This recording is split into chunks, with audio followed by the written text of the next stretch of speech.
Hey, everybody, this is Sheriff Tim Carter, the Shenandoah County Sheriff, and we're going to continue our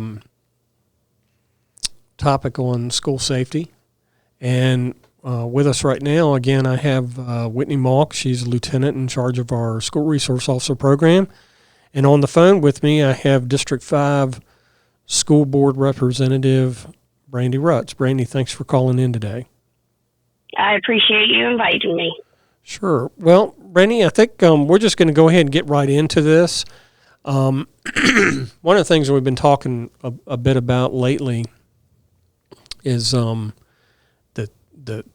THC vapes and things of that nature with regard to what we're seeing this year with school kids. And one of the things that when we talked about in the last podcast that we did was that what we're seeing is, and I hate to keep, and I'm not trying to blame it on COVID, but I mean, we started noticing this after we came out of COVID. Mm-hmm. And what we were seeing young people in schools where we were having a higher than normal incident of mental health and behavioral health issues with young kids. And what we're now noticing is that, when people think of vaping and they think of the THC vapes, they instantly start thinking, at least from conversations I have with people, because I'm a law enforcement officer, they start talking about the enforcement aspect of it. Which, when we charge people, if we can make criminal charges, Brandi, we make criminal charges. We don't have a problem with that. But what we are seeing with regard to young people and specifically the THC vapes, recently is it seems as though kids are self-medicating. They're having these mental health, behavioral health issues. So then what they think, I think what they think in their heads is they take THC that will help them with their depression or whatever the problem that they're having, anxiety or whatever it is. And what we're noticing is it's actually making it worse. So, that's just an observation that we're seeing. I mean, we appreciate all the support we're getting out of the schools with regard to mental health and behavioral health services. But I don't know if you had any thoughts on that issue. Well, I can tell you from my own personal experience, mental health, acquiring mental health is tough. It often has to be through referrals and paying for it is outrageous. I think the last time I talked to a mental health professional in Winchester, it was $150 a session, and they didn't take insurance. You had to bill, and that's tough. That's a tough gig for anybody in any financial situation. But if you don't have those funds, then, you have to work through your child not being in the right frame of mind. Mm-hmm. Unfortunately, with THC, it's become so popular. Mm-hmm. It's the in thing to do anymore. Mm-hmm. And it's a shame that we have kids self-medicating. I think that is going to be a tough thing to overcome. We definitely, it's heartbreaking to me when we talk about some of the situations that we get in the public schools where, we have to suspend somebody or we have to put them in an alternate into the bridge program, or even worse than that. The mentality, the thought process we take is we don't want to leave any child behind. Mm-hmm. And I don't think they always have the wisdom to understand once you hop on that train where it can lead you to. Mm-hmm. And so we appreciate any time that you can, redirect and help a child understand that. I in my experience, I have never talked to anyone who openly uses, and says, "Hey, I have anxiety, I have this, I have depression, and this helps." Best mm-hmm. for them ever to step off of that train and go, "Well, gosh, pot cured me." Mm-hmm. I've never heard of anybody doing that. And despite what folks say, I do believe there's an addictive point to it. And Yeah, that's kind of the staggering thing to me when I'm starting to think about this. I think of adults and, my exposure with regard to people that have substance abuse issues, and now we're seeing that with really young kids. It's very sad. Mm-hmm. Yeah. I agree. Developing minds, mm-hmm. they're not developed. We don't know what that long term looks like. Mm-hmm. Well, with access to that. Right. One other thing that the thing with regard to fentanyl, and we've put some stuff out on that. And usually the first thing people ask, they always ask the question, so did you charge the guy? And, that's the question that people always ask. And the answer is always, yeah, we do that. But what we want parents to understand is, and this is not just Shenandoah County, this is nationwide. They're making these pressed fentanyl pills right now. And what is it? I think the last statistics I saw from the Drug Enforcement Administration was 6 out of 10 mm-hmm. of the pills that have been confiscated. And we're talking about millions, over 55 million pills this year alone have been confiscated. 6 out of 10 of those have a lethal dose of fentanyl in them. And young people don't think like that. They're not thinking of what's lethal and what's not lethal. They're just thinking, hey, here's something I can take for whatever purpose they're trying to take it for. And the reality is the user, for lack of better words, they're not involved and engaged in this like the dealer is involved and engaged, and they're trying to make money off of this. It's a criminal enterprise. Mm-hmm. The kid is just taking it for whatever that purpose is, whether it's, I'm suffering from X, Y, or Z, or I'm experimenting with X, Y, or Z. And we go out, we charge them. But what I want to make sure parents understand is how lethal this stuff can be. So anyway, I wanted to put a plug in that because we keep talking about this because I know, Brandi, you have kids. I've got a daughter. None of us want to think our kids are getting involved in anything that's going to hurt them. But kids are kids, and they do get involved in things that will hurt them. And I just want parents to know this is what stuff looks like. This is what we're seeing out here in the community. Just be mindful of those things. Be mindful of those changes in your kids or anything that you're seeing. Absolutely. Kids will be the first one to make a liar out of you, your children. What I've learned after raising 3, they'll make a liar out of you. And part of the gig is being disappointed, no matter how much you talk to them. Right. However, keeping up with who they're with, what they're doing, and following up, being actively parenting will help you curb some of that. I was reading an article this morning out of New York.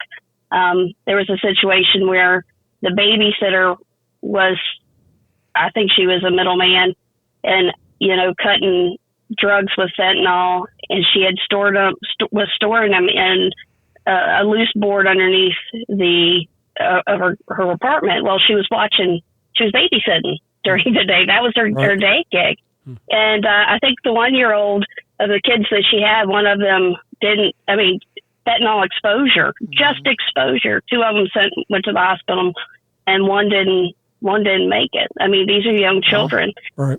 So, there's an arrogance in all of us, unfortunately, that we're going to go home at the end of the day, that we're bulletproof and we're going to, it's just another day. And unfortunately, that is not the case. So, be careful on what you trend and absolutely educate yourself about fentanyl and how this isn't your old run of the mill stuff. This is high powered stuff. This is no joke. It's very sad. Yeah, I tell you, one of the things I say to parents is you got to be the parent. They have friends. Your kids have friends. They're going to have friends. They don't need you to be the friend. They need you to be the parent.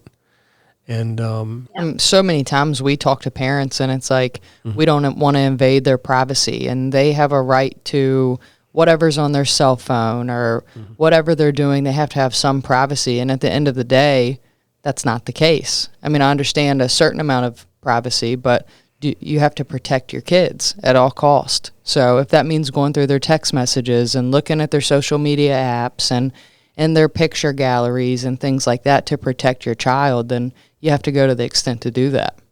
Right. Agreed. And you would be surprised. I got a 14-year-old at home we've had this conversation this summer more than once. She is currently without a cell phone, without social media, and she's a completely different child. I mean, she's bored, but I see her, she's chatty, her demeanor has changed. I think social media could be that drug just as quick as anything else, but you're absolutely right. I'm not sure where we get the idea that they have wisdom enough to just let them go and not check up. You know, I had I remember, now you reminded me of a conversation I had, it's been years ago, and I was at a community talk with someone, and it was a parent, and she was telling me about her daughter, and she wanted me to talk to her daughter about her cell phone use. You know, I mean, apparently, you know, she didn't like what she was doing on the phone and that kind of thing. Didn't like the activity or whatever the kid was doing. And I looked at this parent and I said, you know, let me ask something. Who pays for the phone? She goes, well, I do. And I'm like, well, take the phone from her. Mm-hmm. And Brandi, was like I was talking about cutting somebody's arm off, man. I mean, sometimes people just got to do like what you say. They just got to go, I pay for the phone service, and this is not how you're going to use it, and just take it and take it away Absolutely. For a while. You know, sometimes, again, you got to be the parent, man. Right. So. Absolutely. And there are apps.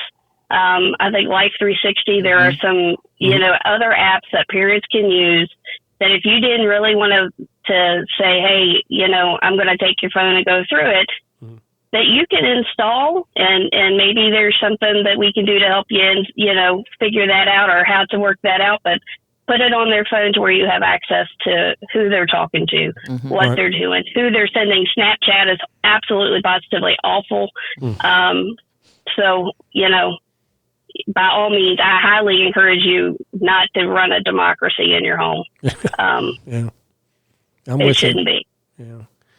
Hey, well, while we got you on the phone, just maybe some general school safety stuff. I know the school board, school systems have been looking at facilities and things like that, and we appreciate everything you guys are doing there.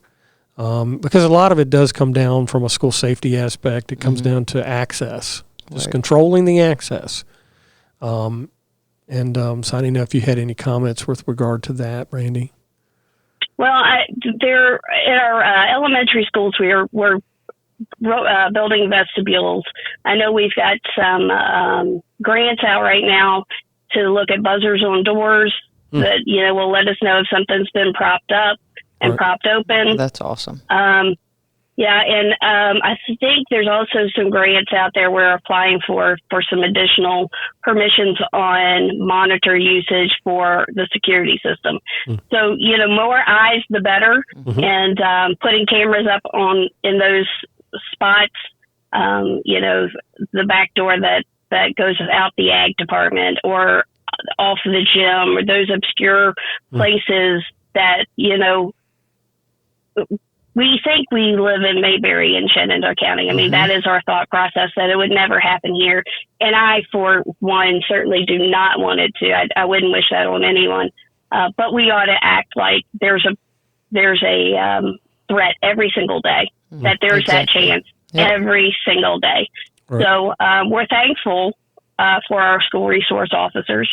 I spent a little bit of time with Officer Scott about a month ago up in North Fork. She's absolutely fantastic. She's a wonderful role model, and she loves what she does. So she does.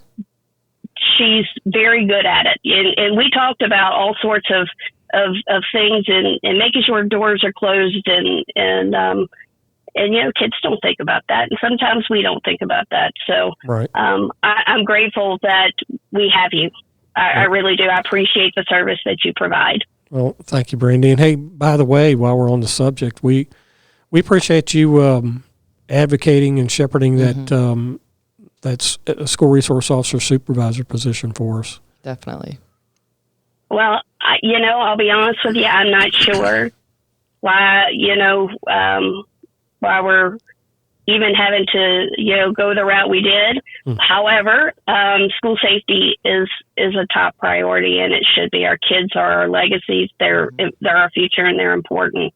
So it seemed like the right thing to do. Right. And, there are people that notice when there's not a school resource officer in the building, right, when they're not there. And we understand that you all have lives. I mean, it's a job that doesn't have regular 9 to 5 hours. And what you do, even with community outreach and the provisions that you provide, it's an important job. And like I said, I believe that it's going to pass. I believe that the Board of Supervisors is going to support it. Yeah. And I was happy that my colleagues with the 6-0 vote asked for that to be passed to you. Yeah. So. Well, and I appreciate, not only your work on that, but I appreciate the support of the entire school board and school superintendent. So, well, listen, I think that's all the topics I have for today. Brandi, unless you got anything else. I do not. Okay. Just like I said, personally, thank you all for the work you do in our schools. Okay. Thank you. All right. Well, guys, we're going to go ahead and close this podcast down. Remember, this is Sheriff Tim Carter, and thank you for joining us today on The Source. You can find this and all of our other podcasts on my YouTube channel, which is at Timothy Carter. And while you're there, go ahead and click on the subscribe button, and it gives you new updates for new shows, and smash that like button as well. So again, thank you so much for being on today, Whitney and Brandi. Sure. You guys have a good day today, okay? Thank you. You as well. Thanks, Whitney. Thank you.